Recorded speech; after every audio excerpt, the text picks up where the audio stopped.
Everest. It's the name that just brings to mind these images of like icy peaks and daring climbs. Yeah.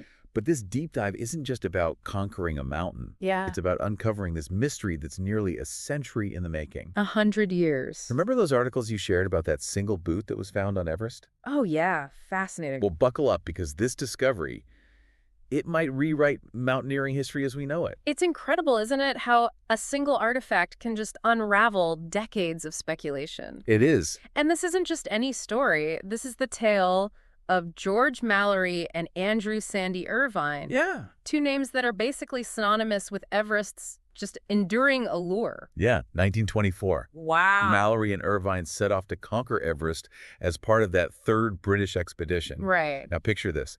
Their gear was basic. Oh, yeah. Their oxygen was unreliable. I can't even imagine. Imagine hauling those clunky contraptions up the side of a mountain. Right. And yet they push forward, driven by this ambition we can barely fathom today. It's incredible. It is? And what's so fascinating is that Irvine, despite being the youngest at just 22, he played this really crucial role in refining those very oxygen systems. Wow. He wasn't just a climber, he was a gifted engineer. Right. And his modifications making the apparatuses lighter and more efficient were groundbreaking for the time. Yeah, that's right. This wasn't just about muscle. Right. It was about ingenuity Right. and this relentless pursuit of innovation. Absolutely. So they set off for the summit, were spotted high on the mountain, and then silence. They vanished. Just gone. For decades, their fate remained one of Everest's greatest mysteries. The biggest question. Did they reach the top? Right. Did they succumb to the unforgiving conditions? The discovery of Mallory's body back in '99, that was a game changer. Yeah. It offered these tantalizing clues, but Yeah. ultimately it just deepened the mystery. It did. His injury suggested a fall. From a significant height, too. A big one. But that lack of a summit photograph, that left the question hanging. Did they reach the top before tragedy struck? Right. And that brings us to the heart of our deep dive today. Okay, let's go. The discovery of the boot on that central Rongbuk Glacier. Imagine this. A massive, slow-moving river of ice. Wow. Snaking its way down the north side of Everest. It's hard to picture. It's hard to picture. Yeah. A National Geographic team led by Jimmy Chin. Yes. Yeah, the Jimmy Chin Oh, wow. was filming a documentary Right. following a lead from a previous expedition that had found a 1933 oxygen cylinder. That cylinder was vital because it suggested a possible route, right, taken by Irvine and, by extension, where his remains might lie. This is where things take this dramatic turn. Right. Armed with this information, they're meticulously searching the glacier when suddenly, out of the melting ice, a boot emerges. Just pops out. And not just any boot. Right. This one has a sock tucked inside, and on that sock, get this, is a label that reads, A.C. Irvine. Oh, wow. Chills, right? Talk about a spine-tingling moment. Yeah. It's as if the mountain itself decided it was time to offer a clue. Yeah. A whisper from the past. It's incredible to think about. It is. I can only imagine the emotions coursing through them. Here they are, a century after Irvine and Mallory vanished, holding a tangible piece of their story. Wow. A direct link to one of Everest's most enduring mysteries. 100 years in the making. And it's more than just like a relic, right? Right. This is where it gets really interesting. Okay. You see that boots location? Yeah. That could be like a total game changer in how we understand that fateful climb. Okay, so remind us, where was Mallory found again? They found Mallory's body higher up the mountain. Right. And his injuries suggested he fell while they were roped together. Okay. So if Irvine was roped to Mallory above him during the fall, Right. and now we're finding Irvine's boot at a lower elevation, Right.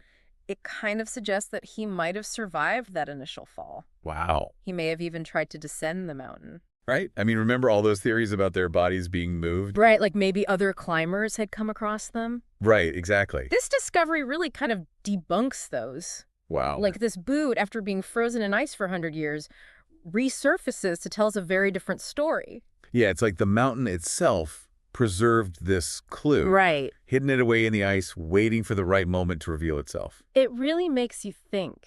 It does. Speaking of like reshaping our understanding, though, Yeah. we can't forget about the camera. Right. As you're digging through those articles, Yeah. you'll remember that Irvine was likely carrying a Kodak camera. Right. The camera. Yeah. The holy grail of this whole mystery. Exactly. If it's found, The film inside could finally tell us whether they actually reached the summit. And this discovery really helps narrow the search right. Instead of just speculating, now we've got a more defined area to focus on. Okay. So the location of the boot, relative to Mallory, could show us the direction of their descent. Or at least the path of Irvine's final moments. It's like a real-life treasure map. Right. Find the boot, follow the clues, and maybe, just maybe, you stumble upon a discovery that could rewrite history. Wouldn't that be incredible? It would be. But even if we find this camera, Yeah. there's still the question of the film. Oh, Will it even be usable after all this time? that's a good point.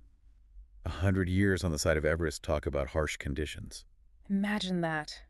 The relentless wind, the biting cold, and the thin air. It's amazing anything survives up there. Yeah, it's a brutal environment that tested even the most experienced climber. True, but we have seen old film recovered and developed before. That's true. Remember those photos from that early 1900s expedition? Yeah, A few years back, they were able to salvage some incredible images. they were. Yeah. You're right, technology has come a long way. Yeah. If the film was preserved well, and that's a big if, Yeah. there's a chance we could see their faces, their expressions, Yeah. maybe even the view from the summit. Wow. To see what they saw, to get a glimpse into their final moments, that would be incredible. It would be remarkable. It would. But even setting aside the question of the summit, Yeah. it's important to remember Sandy Irvine, the man Right. at 22, he wasn't just along for the ride. Right. He was like instrumental to that expedition's success. Yeah, you're right. He revolutionized their oxygen systems with his engineering skills. Imagine that dedication. You know, it's incredible. The passion for pushing boundaries. Yeah. And what's striking is that this drive to explore the unknown, it wasn't unique to Irvine. Right. Think about his family, his sister, who kept his photo by her bedside for her whole life, Wow. carrying that constant wonder about his fate. Yeah, it makes this story so much more than just dates and facts in a history book. It's like you were saying, this discovery, I mean, it does bring a certain closure, It does. but it also kind of throws more wood on the fire of the mystery. Precisely. It really refocuses the lens. Right. Even if we find this camera. Right. And I really hope we do. Yeah. And even if the photos tell us whether they summited, Yeah. there are still so many questions. There are, yeah. What were their final moments like? What drove them to keep pushing in those conditions? It makes you think. Yeah. Because even with all the advancements we have today, with our fancy gear, all this technology, Right. we still look back at these pioneers with a sense of awe. Absolutely. That primal drive to conquer the unknown. It's timeless. It really is. It's something we can all kind of connect with. We can. And, maybe this mystery, Yeah. the not knowing for sure, Yeah. it holds a certain power. It does. It does. It allows us to connect with their story on a different level, to imagine ourselves in their boots, pun intended, facing those impossible choices. Right. What would we do? It makes you think, doesn't it? Yeah. This discovery, the boot, the renewed search, would Mallory and Irvine even want us to find those definitive answers? Would they want their story wrapped up in a history book? Or would they want it to remain this enigma, this testament to human ambition and the allure of Everest? What a thought-provoking question to end on. Right. Because even if that photograph surfaces, Yeah. it doesn't diminish their journey. No, it doesn't. Their courage, their tenacity, Right. that spirit of exploration that drove them forward, that's their legacy. Yeah. And, just maybe the mystery itself, that's part of their legacy. It could be. Something for future generations to ponder Wow. as they gaze upon that majestic mountain. This has been a great discussion. Really Yeah. appreciate it. Yeah, glad we could dive into it.